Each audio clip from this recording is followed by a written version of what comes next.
I know they lost Calvin Ridley, right? So that's going to be the one thing that people point to on that offense. They're going to say Calvin's not there, and that's fair. But Doug Peterson, in his coaching career, has done a nice job of not necessarily having a go-to number one guy and creating an offensive game plan where you can spread the ball around, and you can do that with a guy like Trevor Lawrence. And listen, this is a very solid receiving core.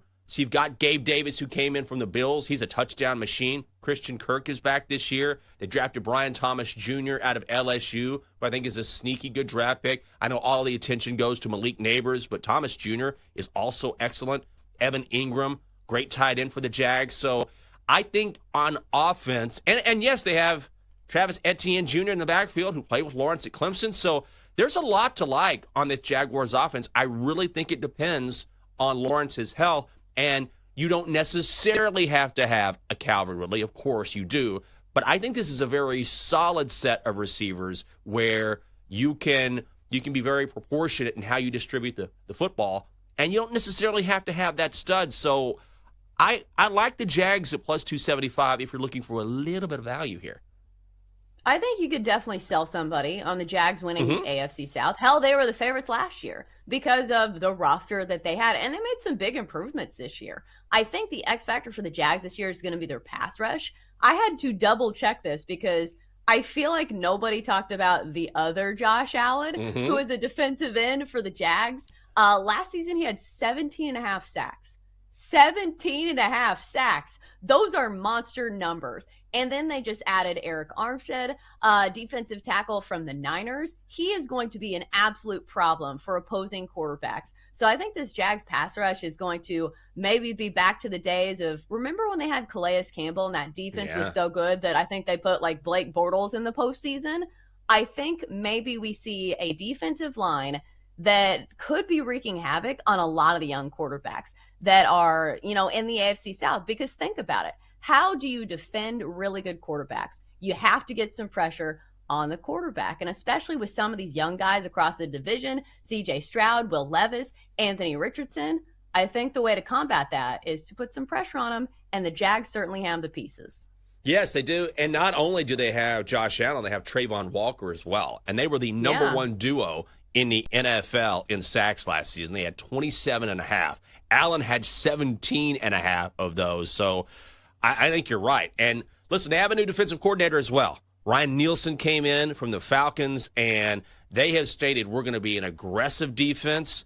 We're going to attack off the edges. We've got the guys to do that. We're going to ask our corners to play press coverage. So this is going to be a hyper-aggressive Jags defense, which I like. I love it when defensive coordinators just sort of go after it. I'm not a big fan of the whole bend but don't break idea. They've got Tyson Campbell and Ronald Darby at cornerback, and Darby is a 10-year veteran, so I think he's a nice addition, sort of a good mix back there between some young guys and then some veteran experience. So if you're looking at value, I like the Jags at plus 275. How about their win total? It's set at 8.5. Over is minus 115. Under is minus 105. So pretty even on both sides, and I think I might skew to the over here. Yeah, I think so too. The more I'm looking at the AFC South, the more I can talk myself in to a lot of potential for a lot of these teams. I think for the Jags, it's going to be how they survive the first part of their schedule, because they open the season with a gauntlet. They start off in Miami against the Dolphins. Then they have the Browns, the Bills, on the road at the Texans. They've got the Colts, a divisional matchup.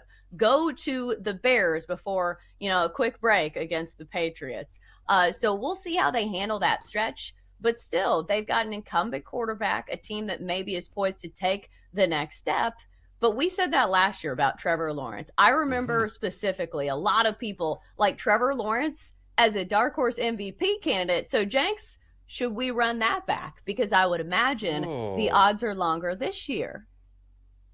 Yeah, I don't mind that. Let's just go in on the Jags this morning. He looks great. Why not? You can get great value. Look, value is value. So you always want to try to find the best number, or it's like the Texans, right? When we were talking about them yesterday, it's not that the Texans aren't great. They are. I expect them to win the division. Everyone expects them to win the division.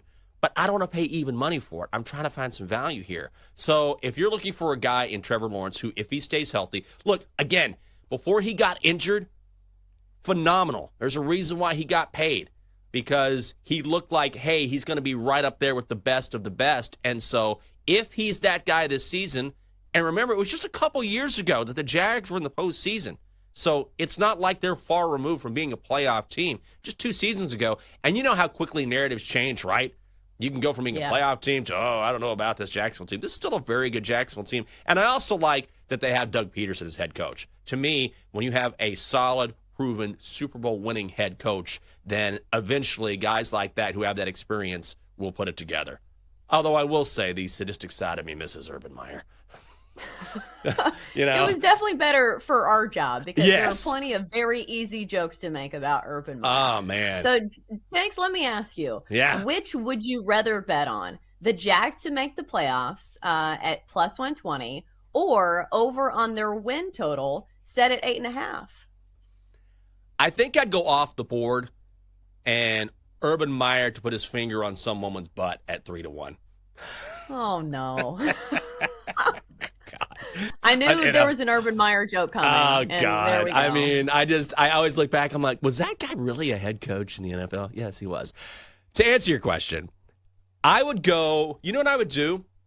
I would go to make the playoffs plus 120. I think this is a team that can just get in the playoffs. Now, I don't know how many games they're going to win. I kind of like the over. I think if they win 9 to 10 games in that division, which is going to be, again, super competitive, I think they get in the playoffs. You can get yourself some plus money at plus 120. I think Trevor Lawrence improves this season.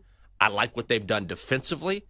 That O-line last year, which was a problem, particularly in opening up running lanes, I think will be better this year because almost everyone is back. And so when you have that extra year of experience and that cohesiveness, which is always huge on the offensive line, I think we'll see a step up there. So I would go plus money for the Jags to make the playoffs at plus 120. That would be my favorite bet. Yeah, I think I kind of like both of them, because obviously they both can hit. Maybe it's a little bit safer if you play the over on their win total, but you're going to pay for it at minus 115.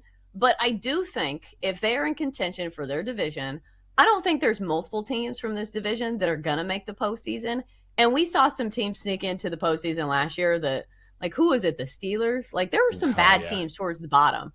You've got to remember that even though the AFC is very top heavy, there is still room at the bottom for some teams to sneak into the postseason. So I like both these bets for the Jags. I am talking myself into really liking Jacksonville. And here's the other, like, funny joke that I want to make that maybe it's not funny to Jags fans. At least Derrick Henry is gone, because I don't know if you've ever watched the film on Derrick Henry in some of his best games. It's always against the Jags. So nobody is happier that Derrick Henry left Tennessee than the Jacksonville Jaguars. They are probably so glad that they don't have to face him twice a year.